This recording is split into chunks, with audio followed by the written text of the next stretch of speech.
வணக்கம். நான் தமிழன்பன். தொட்டபெட்டா ரோட்டு மேல முட்டை பரோட்டா, நீ தொட்டுக்கொள்ள சிக்கன் தாரட்டா. என்னங்க திடீர்னு இப்படி பாட ஆரம்பிச்சிட்டீங்கன்னு கேட்காதீங்க. இன்றைக்கு முதலமைச்சர் விஜய் அவர்கள் கரூர் மக்கள் சந்திப்பிலேயே இந்த மாதிரி பாட்டெல்லாம் பாடினார். என்ன பாட்டு பாடினார்னா, ஓடு ஓடு ஓடு ஓடுன்னு வேட்டைக்காரன் படத்தில் அவருடைய அவர் படத்தில் இடம்பெற்ற பாடலை பாடி முன்னாள் அமைச்சர் செந்தில் பாலாஜி உள்ளிட்டோரை கிண்டல் செய்தார். ஒரு முதலமைச்சரே இப்படி பொது வழியில் பொறுப்பு இல்லாமல் பாட்டெல்லாம் பாடும்போது நமக்கு என்ன, நம்மளும் பாடி வைப்போம் அப்படின்றது தான். இந்த தொட்டபெட்டா ரோட்டு மேலே பாட்டு ஏன் வருது அப்படின்னா, அவர் சிஎம் பேசவே இல்லைன்னு சொல்கிறாங்க. 5 நிமிஷம் பேசுனதுக்கே குளத்தூரில் கொத்து பரோட்டா போட்டாங்கன்னு ஒரு எதுகை முனையாக ஒரு விஷயத்த வேற பேசினார். அதாவது குளத்தூர் தொகுதியில் ஸ்டாலின், முன்னாள் முதலமைச்சர் ஸ்டாலின் அவர்கள் சட்டமன்ற உறுப்பினராக கூட வெற்றி பெறவில்லை, தோல்வி அடைந்து விட்டார் என்பதை குறிக்கின்ற வகையிலேயே அந்த பாட்டை அந்த சொல்ல அவர் சொல்றார். அதாவது 5 நிமிஷம் கூட பேசல, குளத்தூர்ல கொத்து பரோட்டா போட்டாங்கன்றார். இப்படி அவர் இன்னமும் ஒரு நடிகராக மட்டுமே இருக்கிறார் என்பதை ஒவ்வொரு நாளும் நிரூபித்துக் கொண்டிருக்கிறார். இன்றைய கரூர் மக்கள் சந்திப்பிலும் அதுதான் மெய்ப்பிக்கப்பட்டிருக்கிறது.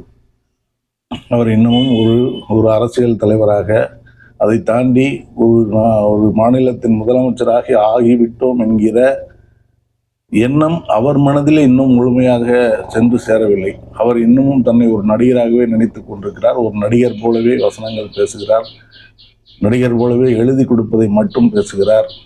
எப்பொருள் யார் யார் வாய் கேட்பினும் அப்பொருள் மெய்ப்பொருள் காண்பது அறிவு என்கிற வள்ளுவரின் வாக்குக்கேற்ப இவர்கள் எழுதி கொடுப்பதெல்லாம் சரிதானா, இதை பேசினால் எதுவும் சிக்கல் வருமா என்கிற புரிதல் அவருக்கு எதுவுமே இல்லை. எழுதி கொடுப்பதை அப்படியே பேசி விடுகிறார். அதனால் அவருடைய பேச்சிலேயே பல முன்னுக்கு பின் முரணான தகவல்கள் இருக்கின்றன. நாங்கள் ஆட்சிக்கு வந்ததும் ஊழலை முற்றிலுமாக ஒழித்து விட்டோம், நீங்கள் எந்த அலுவலகத்துக்கு வேணாலும் போய் பாருங்கள், டக்கு டக்குன்னு வேலை நடக்குது, யாரும் எதுவும் கேட்கறதில்லை என்று எல்லாரும் சொல்கிறாங்க, மக்கள்லாம் சொல்லி சந்தோஷப்படுறாங்க அப்படின்னு சொல்கிறார். அடுத்ததே யாரும் லஞ்சம் கேட்டாலும் கொடுக்காதீங்க, கேட்டால் நான் உங்கள் பக்கம் இருக்கேன் அப்படின்னு சொல்கிறார். அதாவது லஞ்சமே இல்லை, எல்லாம் ஒழிந்து விட்டது என்று சொன்னவர் உடனே யார் லஞ்சம் கேட்டாலும் கொடுக்காதீங்கன்னு ஏன் சொல்கிறாரு, அந்த சொல் ஏன் வருது அப்படின்னா, இன்னும் லஞ்சம் கேட்குறாங்க என்பதுதான் மெய். அந்த மெய்யை மறைக்க ஒரு பொய்யை சொல்கிறார். அந்த பொய்க்கு பாதுகாப்பு தேட இன்னொரு மெய்யை சொல்கிறார் என்பதுதான் இதில் யதார்த்தம். இன்றைக்கும் அவர் சொன்னது போல் இந்த ஆட்சி அமைந்தவுடன் எல்லா அரசு அலுவலகங்களிலும் வேலைகள் வேகமாக நடக்கின்றன, யாரும் எதற்கும் பணம் பெறுவதில்லை, அதாவது லஞ்சம் பெறுவதில்லை என்று அவர் அழுத்தம் திருத்தமாக பொது வெளியில் மேடையில் சொல்கிறார். உண்மை அப்படி இல்லை என்பதுதான் நாம் கேள்விப்படுகிற, நமக்கு நெருங்கியவர்களிடம் அறிகிற செய்தியாக இருக்கிறது. அரசு அலுவலகங்களுக்கு போனால் அங்கு தேவையற்ற காலதாமதத்தை ஏற்படுத்துவார்கள். அந்த காலதாமதத்தை தவிர்க்க பணம் கொடுத்தால் சீக்கிரம் வேலை நடக்கும் என்பது காலங்காலமாக நடக்கிற விஷயம். இன்றைக்கும் அப்படித்தான் நடந்து கொண்டிருக்கிறது, அதில் மாற்றமே இல்லை என்றுதான் நண்பர்கள் பலரும் சொல்கிறார்கள். இதுக்கு வேணால் நம்ம ஒரு ஸ்டிங் ஆப்ரேஷன், அதாவது நம்மளே நேரடியாக போய் ஒரு நிகழ்ச்சி நடத்தி வேணாலும் அதை நம்ம நிரூபிக்கலாம். அடுத்து அதே போல் இன்றைக்கு முதலமைச்சர் தொடர்ந்து பொது மேடைகளில் பொய்யே சொல்லி கொண்டிருக்கிறார் என்பதற்கு ஏற்கனவே நாங்கள் வாக்குறுதியெல்லாம் நிறைவேற்றிவிட்டோம் ஒவ்வொன்றாக என்று அவர் சொல்லி கொண்டிருக்கிறார். அந்த எந்த வாக்குறுதியும் முழுமை பெறவில்லை என்பது இன்றைக்கு விவசாயிகள் போராட்டத்திலிருந்து எல்லாம் தெரிகிறது. அதேபோல் அரசு மருத்துவமனைகள், பள்ளிகள், கல்லூரிகள் அருகில் இருக்கக்கூடிய மதுக்கடைகளை எல்லாம் அகற்றிவிட்டோம் என்று பெருமை பேசி கொண்டிருக்கிறார்கள். அது வெற்று பெருமைதான், உண்மை அதில் இல்லை என்று ஒரு கள ஆய்வு நடத்தி ஒரு அறிக்கையை வெளியிட்டிருக்கிறார் அண்ணாமலை அவர்கள். எந்தெந்த கடை எவ்வளோ டிஸ்டன்ஸில், எவ்வளோ தூரத்தில் இருக்குது, இந்த கல்லூரிக்கு 200 அடி தூரத்தில், 200 மீட்டர் தூரத்தில் இந்த கடை இருக்குது, இந்த கோயிலுக்கு 150 மீட்டர் தூரத்தில் இந்த கடை இருக்குன்றது கடையின் பெயர் எண்கள் வாரியாக அவர் வெளியிட்டிருக்கிறார். இது அப்புறம் இன்னைக்கு கரூரில் அவர் ஒரு கிட்டத்தட்ட ஓராண்டுக்கு 285 நாட்களே அது ஒரு கணக்கு சொல்கிறாங்க. அதுக்கு பிறகு அவர் கரூருக்கு போகிறாரு. கரூருக்கு போகிறவர் கரூர் நிகழ்வை பற்றி பேசியாக வேண்டும், எடுத்த உடனே அதை தான் பேசுகிறாரு. அவர் சொல்வது, நாங்கள் அரியலூரில் ஒரு கூட்டத்தை ரத்து செய்தார்கள் காவல்துறை. கூட்டம் அதிகமாக இருக்கிறது என்று அரியலூர், பெரம்பலூர் ஒரு இடத்துல ரத்து செஞ்சாங்க. நாங்கள் அதை ஏற்றுக்கிட்டு போயிட்டோம். அதே போல் கரூருக்கு நான் வரும்போது கூட்டம் அதிகமாக இருக்குது, கூட்டம் நடத்த வேண்டான்னு போலீஸ் ரத்து செஞ்சுருந்தா நான் பாட்டுக்கு கிளம்பி போயிருக்க போகிறேன். போலீஸை நம்பின அன்னைக்கு போலீஸ் தான் என்னை கூட்டிகிட்டு போய் நடுவில் விட்டுட்டாங்க. இந்த நாடகத்தை நடத்தியது போலீஸு. போலீஸுக்கு அன்றைக்கு யார் உத்தரவிட்டார்கள், யார் செஞ்சாங்கன்றதெல்லாம் அடுத்தடுத்து வரும் என்று சொல்கிறார். அதாவது அவர் திமுக அரசு திட்டமிட்டு விஜய் அவர்களை அந்த கூட்டத்துக்கு கொண்டு போய் விட்டு மக்களை சாக வைத்தது. யாரெல்லாம் அந்த செத்தாங்க தெரியுமா?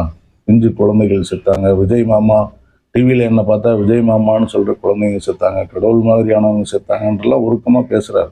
அது கிஞ்சிற்றும் ஒட்டவே இல்லை, மிகவும் செயற்கையாக இருக்கிறது. இவர் இந்த வசனங்களை பேசி இருக்க வேண்டிய நேரம் அன்றைக்கு ஓடி ஒளிந்தார் என்று இவரை குறித்து விமர்சனம் செய்த போது அதற்கு இன்றைக்கு பொங்குகிறார். இவ்வளவு நாட்கள் கழித்து என்ன போய் ஓடி ஒளிஞ்சிட்டேன்னு சொல்றீங்களே, நான் வேதனையில் இருந்தேன்னு சொன்னார். வேதனையில் இருந்த காலத்தில் இதையெல்லாம் பேசியிருந்தால் கூட மக்கள் நம்பி இருப்பார்கள். இன்றைக்கு நீங்கள் அந்த கரூருக்கு எதற்காக சென்றீர்கள் என்பதை அனைவரும் சொல்கிறார்கள். அதை மெய்ப்பிக்கிற மாதிரி தான் உங்களுடைய பேச்சும் இருக்கிறது. அப்படி இருந்தும் இவ்வளோ பேர் இறந்தார்கள். அதற்கு காரணம் காவல்துறை திட்டமிட்டு என்னை கொண்டு போய் அங்கு மாட்டிவிட்டது. நான் அவர்களை நம்பி சென்றேன், அவர்கள் சொன்னதையெல்லாம் செய்தேன் என்று வெளிப்படையாக சொல்லுகிறார். இதே அந்த அரியலூரில் அவருடைய கூட்டத்தை ரத்து செய்த போது அதற்கு பிறகும் அவருடைய கூட்டத்துக்கு அனுமதி கொடுப்பதற்கு காவல்துறை பல்வேறு நிபந்தனைகளை விதித்த போது இவர்கள் அரசியல் அரங்கில் என்ன பேசினார்கள், மக்களிடம் என்ன பேசினார்கள்? நாங்கள் மக்களை சந்திப்பதை இந்த ஆட்சி விரும்பவே இல்லை, விஜய் மக்களை சந்திப்பதை விரும்பவே இல்லை, எங்களுக்கு பல்வேறு தடைகளை ஏற்படுத்துகிறார்கள், அந்த தடைகளை தாண்டித்தான் நாங்கள் போராடித்தான் நீதிமன்றம் சென்று அனுமதியை பெற்றுத்தான் நாங்கள் மக்களை சந்திக்கிறோம் என்று தீவிர பரப்புரையை மேற்கொண்டார்கள். அதாவது இவர் அரசியலுக்கு வந்தோடனே திமுக அப்படியே பயந்து போய் இவர் எங்கேயுமே போகக்கூடாது, யார்கிட்டையுமே பேசக்கூடாது, இவர் பேசினா மொத்த மக்கள் இவர் பக்கம் சாஞ்சிருவாங்கன்னு திட்டமிட்டு அந்த வேலையை செய்ததாக ஒரு பரப்புரையை தொடர்ந்து அவர் செய்து கொண்டே இருந்தார். இன்றைக்கு அவர் காவல்துறை என்னை கொண்டு போய் அங்கு நிறுத்திவிட்டது என்று வெளிப்படையாக குற்றம் சாட்டுகிறார். இது சட்டப்படியாக மிகவும் தவறான ஒரு விஷயம் என்பதுதான் திரும்ப நாம் சொல்லிக்கொண்டே இருக்கிறோம். இதே விஷயத்தை சில நாட்களுக்கு முன்பு அமைச்சர் ஆதவ் அர்ஜுனா பேசிய போதும் நான் அதை குறித்து பேசியிருக்கிறேன். சிபிஐ விசாரணையில் இருக்கிற ஒரு வழக்கு குறித்து பொது வெளியில் இப்படியான கருத்துக்களை பேசுவது என்பதே சரி கிடையாது. இது தொடர்பாக சிபிஐக்கு உச்சநீதிமன்றம் வரை திமுக சென்றது. திமுக சென்று உச்சநீதிமன்றம் இது தொடர்பாக நீங்கள் சம்பந்தப்பட்ட இடத்தை அணுகுங்கள், எதற்கு நேரடியாக இங்கு வந்தீர்கள் என்று அந்த மனுவை திரும்ப பெற செய்தது. உடனே உச்சநீதிமன்றம் திமுக தலையில் ஓங்கி குட்டிவிட்டது என்று இன்றைக்கும் விஜய் அவர்கள் சொல்கிறார். அதே விஜய் அவர்கள் இன்றைக்கு அவர் பேசிக்கொண்டிருக்கிற நேரத்திலேயே மதுரை உயர்நீதிமன்ற கிளை அவர் செய்கிற செயல் நீதிமன்றத்தின் இறுதி தீர்ப்புக்கு உட்பட்டது என்று சொல்லியிருக்கிறது.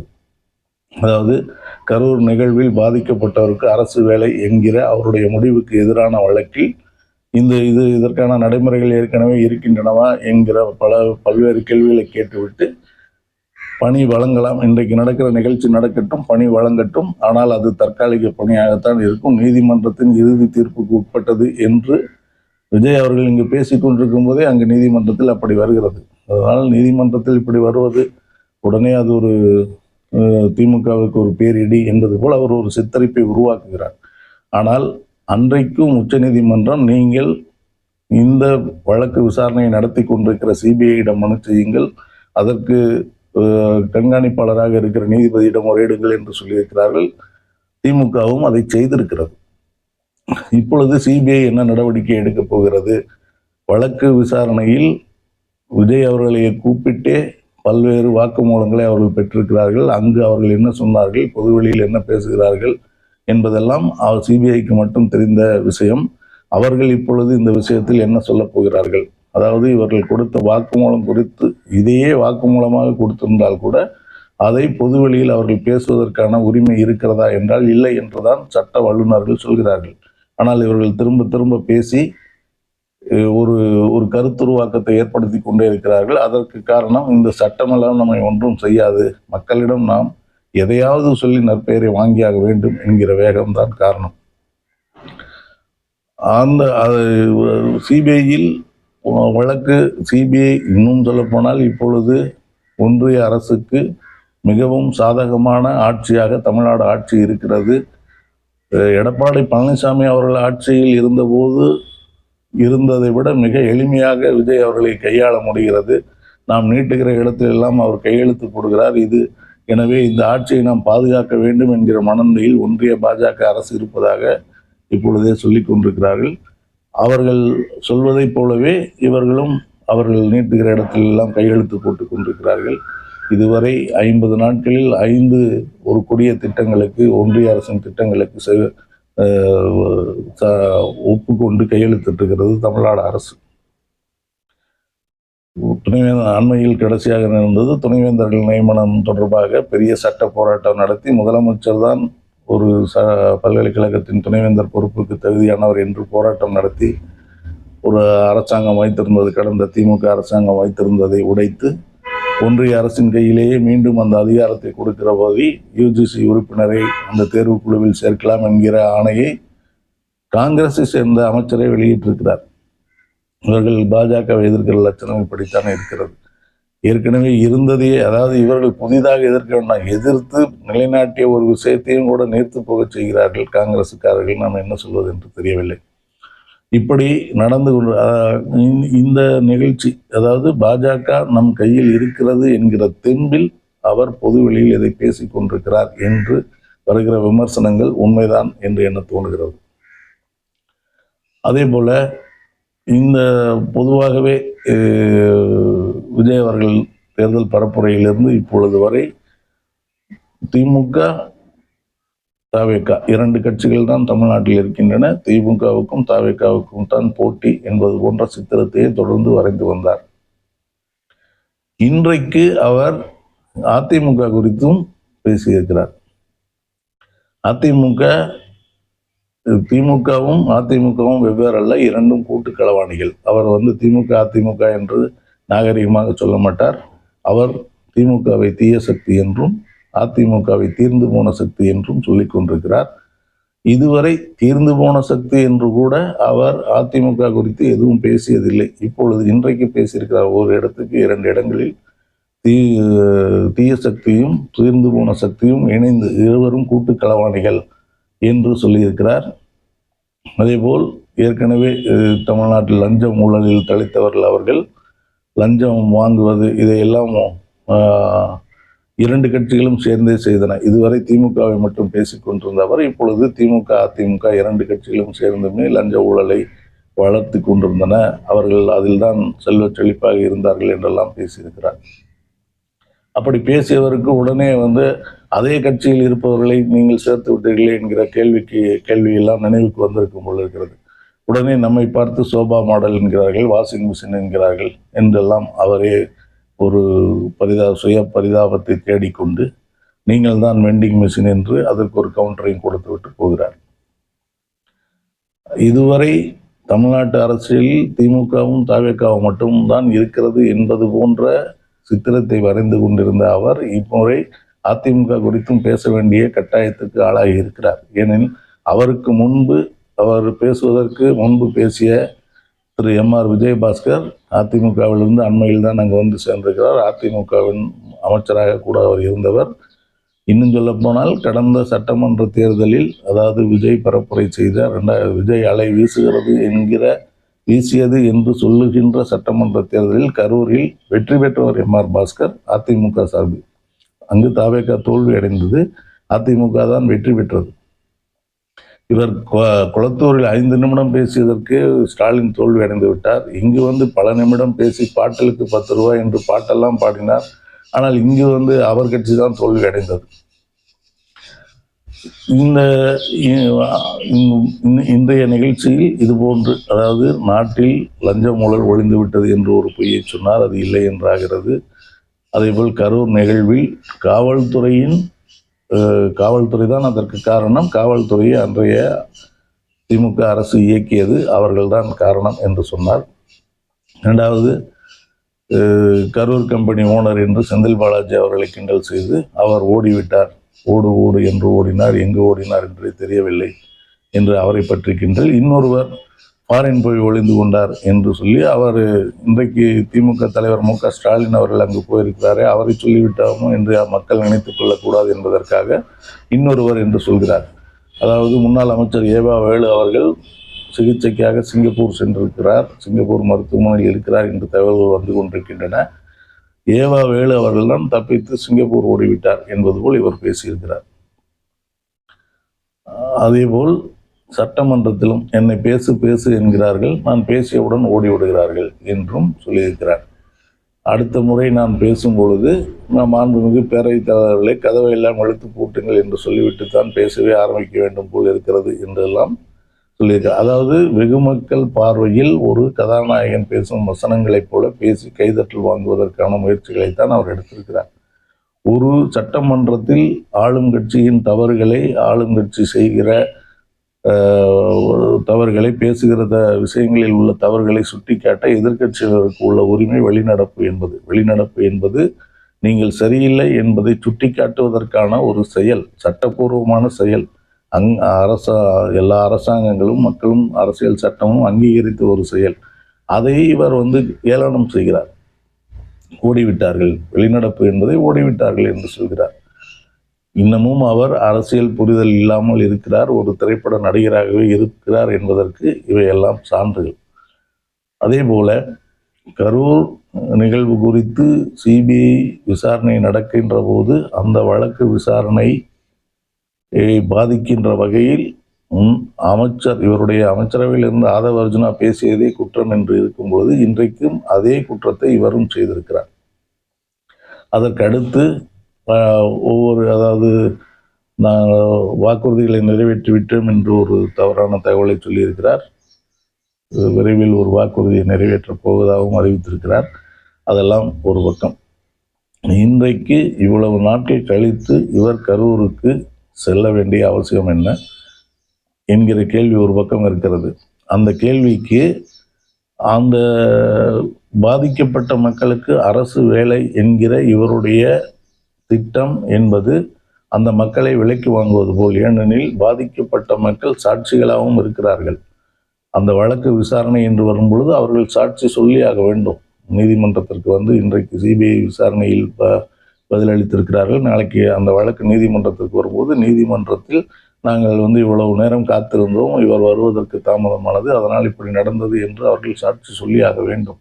அப்படி சாட்சி சொல்கிறவர்களுக்குத்தான் இவர் அரசு வேலை கொடுக்கிறார். அரசு வேலை கொடுக்கும்போது ஏற்கனவே பணம் கொடுத்திருக்கிறார்கள், இப்பொழுது அரசு வேலையும் கொடுத்தால் அவர்கள் எப்படி நேர்மையான சாட்சியாக இருப்பார்கள்? இன்றைக்கு புதிய தமிழகம் கட்சி தலைவர் அவர்கள் இதைத்தான் அவர் அறிக்கையில் சொல்லியிருக்கிறார். சாட்சிகளை புரள் சாட்சிகளாக மாற்றும் முயற்சி இது என்று சொல்கிறார். ஒரு அரசாங்கமே திட்டமிட்டு இந்த வேலையை செய்கிறது எனும்போது இது சட்டத்துக்கு முற்றிலும் புறம்பான செயல் என்பதைத்தான் சுட்டிக்காட்ட வேண்டியிருக்கிறது. இதை எதிர்த்துத்தான் திமுக நீதிமன்றத்திற்கு சென்றது. இவர்கள் செய்வது தவறு, இப்படி செய்ய அனுமதிக்க கூடாது என்றுதான் நீதிமன்றத்திற்கு சென்றது. அதற்கும் இவர் இன்றைக்கு ஒரு விடையளிக்கிறார். நீங்கள் இன்னமும் கனவிலேயே இருக்கிறீர்கள், நீங்கள் தான் ஆட்சியில் இருப்பது போல் நினைத்து கொண்டிருக்கிறீர்கள், நீங்கள் கரூருக்கு செல்லக்கூடாது என்று கோர்ட்டுக்கு போகிறீர்கள் என்று பேசுகிறார், வெளிப்படையாக பேசுகிறார். இன்னும் சொல்ல போனால் விஜய் அவர்கள் தான் இன்னமும் கனவில் இருக்கிறார். அவர் இன்னமும் ஆட்சிக்கு வந்ததை அவர் இன்னும் நம்பவில்லை. அவர் முதலமைச்சர் ஆகிவிட்டார் என்பதை நம்பவில்லை. பேச்சில் நான் முதலமைச்சர், என்னை எப்படி தடுக்க முடியும் என்று கேட்கிறார். ஆனால் உங்களை எப்படி அவர்கள் தடுக்க முடியும் என்கிற கேள்வி உங்கள் மனதில் இருந்திருந்தால் நீங்கள் கரூருக்கு செல்லக்கூடாது என்று அவர்கள் சொன்னார் என்கிற பொய்யை எப்படி பொதுவெளியில் சொல்ல முடியும்? நீங்கள் கரூருக்கு போய் அரசு வேலை, அதாவது பாதிக்கப்பட்ட மக்களுக்கு அரசு வேலை கொடுப்பது சட்டத்துக்கு புறம்பானது என்பதுதான் அவர்களுடைய கோரிக்கை. நீதிமன்றத்துக்கு அதை வைத்துக் கொண்டுதான் நீதிமன்றம் சென்றார்கள். ஆனால் என்னை கரூருக்கு செல்ல வேண்டாம் என்று சொல்வதற்கு இவர்கள் நீங்கள் விழித்துக் கொள்ளுங்கள், கனவிலேயே இருக்காதீர்கள் என்றெல்லாம் சொல்கிறார். நாம் விஜய் அவர்களுக்கு சொல்வது, நீங்களும் விழித்துக் கொள்ளுங்கள், நீங்கள் இன்றைக்கு முதலமைச்சராகிவிட்டீர்கள், அந்த பொறுப்புணர்வுடன் பேசுங்கள், நீங்கள் பேசுவது எல்லாம் சட்டப்படியானது. ஒரு முதலமைச்சரினுடைய வாயிலிருந்து வச்சு வெளுத்து விடுங்க, ஓடு ஓடு ஓடுன்னு பாட்டு, என்னென்னமோ பேசுகிறார் அவர். இப்படிலாம் பேச முடியுதுன்னு தெரியல. ஒரு பொறுப்போடு பேச வேண்டும் என்று சொல்கின்ற எதிர்க்கட்சி திமுகவின் பொதுச் செயலாளர் துரைமுருகன் அவர்கள் முதலமைச்சர் பொறுப்புடன் பேச வேண்டும் என்று அறிக்கை விடுகிறார். பாராளுமன்ற உறுப்பினர் கனிமொழி அவர்கள் முதலமைச்சர் என்கிற பொறுப்போடு அவர் பேச வேண்டும் என்று சொல்கிறார். ஆனால் அந்த அவர்கள் சொல்வதை கூட புரிந்து கொள்கிற இடத்தில் இவர் இருக்கிறாரா என்று தெரியவில்லை. எழுதி கொடுப்பதை அப்படியே ஒப்பித்து விட்டு போகிறார். மேகதாது அணை குறித்து பேசும் பொழுது மேகதாது அணை குறித்து அவர் பேசுறாரா, ஏன் பேசல என்ன கேட்டுருக்குறாங்க. உடனே அந்த இடத்துக்கு மட்டும் அவர் சொல்றாரு, எங்களுக்கு பேச்சை குறை வேலையை செய், அதாவது டாக்லெஸ் ஒர்க் மோர் என்று ஆங்கிலத்தில் சொல்கிறார். அதாவது பேச்சை குறைத்து கொண்டு வேலையில் கவனம் செலுத்த வேண்டும் என்பது எங்களுடைய நோக்கம், நாங்கள் அதை செய்து கொண்டிருக்கிறோம் என்று சொல்கிறார். ஆனால் திமுகவை திட்டும்போது மட்டும் டாக் மோர் ஆகிறது, ஒர்க் லெஸ் ஆகிவிடுகிறது. அது என்ன முரண் என்று தெரியவில்லை. அவருக்கு தெரியாத விஷயத்தை பற்றி பேச வரும்பொழுது அது டாக் லெஸ், நாங்கள் வேலையை பார்த்து கொண்டிருக்கிறோம், நாங்கள் வாய்ச்சவடால் விடுவதில்லை, சவால் விடுவதில்லை, வேலையை மட்டும் செய்கிறோம் என்று சொல்கிறார். ஆனால் திமுகவை திட்டுகிறார். திமுகவை திட்டுவதை பற்றி நமக்கு ஒரு கவலையும் கிடையாது, நன்றாக திட்டட்டும். ஆனால் சரியான பார்வையில் இருக்க வேண்டும். திமுக செய்கிற தவறுகளை சரியான வகையில் சுட்டிக்காட்டினால் நாமும் அதை வரவேற்கத்தான் செய்வோம். திமுக தவறை செய்யவில்லை என்று இல்லை, நமக்கும் திமுகவின் தவறுகள் தெரியும். இந்த இடத்தில் இப்படி தவறு செய்தது என்று அவர் சரியாக சுட்டினால் அதை வரவேற்பதற்கு முதல் ஆளாக நாம் நிற்கலாம். ஆனால் இவர் அபத்தமாக பேசுகிறார், பொய்யாக பேசுகிறார் என்பதுதான் நமக்கு வருத்தமே. அது மேகதாது அணை விஷயம் எனும்போது மட்டும் டாக் லெஸ் ஆகிறது, ஒர்க் மோர் ஆகிறது.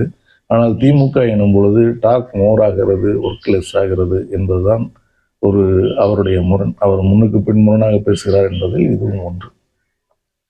அடுத்து அவர் ஒன்றிய அரசை ஒரு வரி கூட பேசுவதில்லை, ஒன்றிய அரசை திட்டுவதில்லை, ஒன்றிய அரசுக்கு எதிர்ப்பு தெரிவிப்பதில்லை என்றெல்லாம் ஒரு விமர்சனங்கள் வருகிறது அல்லவா. அதற்கு பதில் சொல்லும் விதமாக அல்லது அப்படி அதை குறிப்பிடாமல் சம்பந்தமே இல்லாமல் திடீரென்று டீலிமிட்டேஷன் கொண்டு வருகிறார்கள், அதை தமிழ்நாடு ஒரு நாளும் ஒப்புக்கொள்ளாது என்று ஒரு வரியில் பேசி கடந்து போகிறார். ஒன்றிய அரசு அதாவது தொகுதி மறுவரை சட்டத்தை திரும்ப கொண்டு வருகிறது என்கிற பேச்சு இருந்து கொண்டிருக்கிறது, அதை தமிழ்நாடு ஒப்புக்கொள்ளாது என்கின்ற ஒரு கருத்தை சொல்லிவிட்டு செல்கிறார். அதாவது ஒரு தமிழ்நாடு முதலமைச்சராக அவர் சொல்கிற கருத்து என்பது வலிமையானது. ஒன்றிய அரசின் இந்த திட்டத்தை நாங்கள் ஏற்க மாட்டோம் என்பது மிக வலிமையானது. அதை ஒரு வரியில் கடந்து செல்கிறார். நாளைக்கு அதுக்கு ஒரு தீர்மானம் கூட போடலாம். ஆனாலும் இவருக்கு பாராளுமன்றத்தில் எண்ணிக்கை இல்லை என்பதால் இவருக்கு அந்த பொறுப்பு இல்லை. அங்கே எதிர்த்து ஓட்டு போட்டாரா இல்லையா என்று யாரும் கேட்க முடியாது. ஆனால் தமிழ்நாடு அரசு நடைமுறைப்படுத்தாமல் நிறுத்தி வைக்கக்கூடிய அதிகாரம் உள்ள விஷயங்களே அவர் செய்து கொண்டிருக்கிறார். ஒன்றிய அரசுக்கு ஜால்ரா போட்டுக் கொண்டிருக்கிறார், ஒன்றிய அரசிடம் மண்டியிட்டு விட்டார் என்கிற விமர்சனங்களை மெய்ப்பிக்கின்ற விதமாக காரியங்கள் நடந்து கொண்டிருக்கின்றன என்பதுதான் உண்மை. இவையெல்லாம் பேசியதற்கு பிறகு அவர் கடைசியாக சொல்வது ஏற்கனவே, அதாவது நாம் தமிழர் கட்சி தலைவர் சீமான் அவர்கள் வெளியிட்ட அறிக்கையை போல் கரூர் சட்டமன்ற உறுப்பினர் பதவியிலிருந்து விலகிவிட்டார். நாளைக்கு இடைத்தேர்தல் வந்தால் அவர் அந்த தொகுதியில் தேர்தலில் போட்டியிடுவார், அவருக்கு ஆதரவாக வாக்கு சேகரித்தாக வேண்டும் என்கிற ஒரே காரணத்துக்காகத்தான் விஜய் இவ்வளவு நாள் கழித்து திடீரென கரூர் விஷயத்தில் அக்கறை செலுத்துகிறார் என்று சொல்லியிருந்தார். அதுதான் உண்மை என்பது போல இந்த திமுக தீய சக்தி திமுகவுக்கு தேர்தலில் பலத்த அடி கொடுத்து விட்டீர்கள், இனி இது மட்டும் போதாது, இனி வருகிற எல்லா தேர்தல்களிலும் இதை செய்ய வேண்டும், வச்சு வெளுத்து விடுங்க என்று மக்களிடம் கோரிக்கை வைக்கிறார். அதாவது திமுகவை தொடர்ந்து தோல்வி வரச் செய்யுங்கள் என்பதுதான் அவருடைய கோரிக்கையாக இருக்கிறது. அவருடைய பயண நோக்கம் எல்லாம் இதுதான் என்பதும் தெரிகிறது. அதேபோல் இந்த தேர்தலில் திமுகவும் அதிமுகவும் கூட்டுக்களவாணிகள், இடைத்தேர்தல் வரும்போது உங்களுக்கு அது தெரியும் என்ற ஒரு வார்த்தையும் அவர் சொல்கிறார்.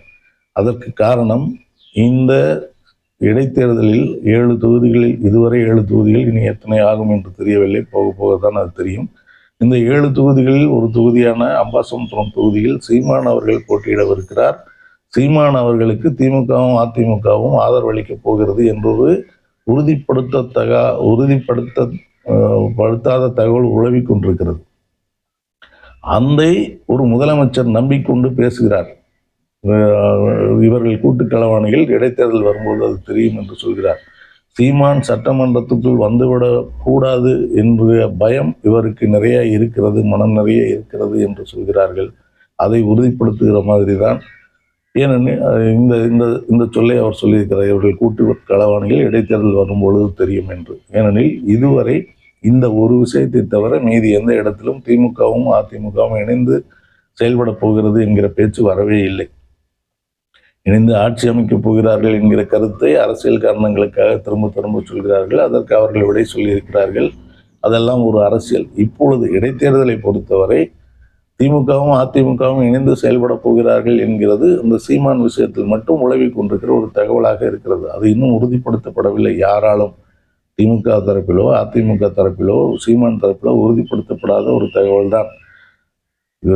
இரண்டு திருமண நிகழ்வுகளில் ஒரு திருமண நிகழ்வில் மு.க. ஸ்டாலின் அவர்களோடு சீமான் இருந்ததும், இன்னொரு திருமண நிகழ்வு உதயநிதி அவர்களோடு ஸ்டாலின் இருந்ததையும், உதயநிதி ஸ்டாலின் அவர்களோடு சீமான் இருந்ததையும் வைத்துக்கொண்டு இந்த தகவல்கள் உண்மை என்பது போன்ற செய்திகள் வந்து கொண்டிருக்கின்றன. இன்னும் அவை உறுதிப்படுத்தப்படவில்லை.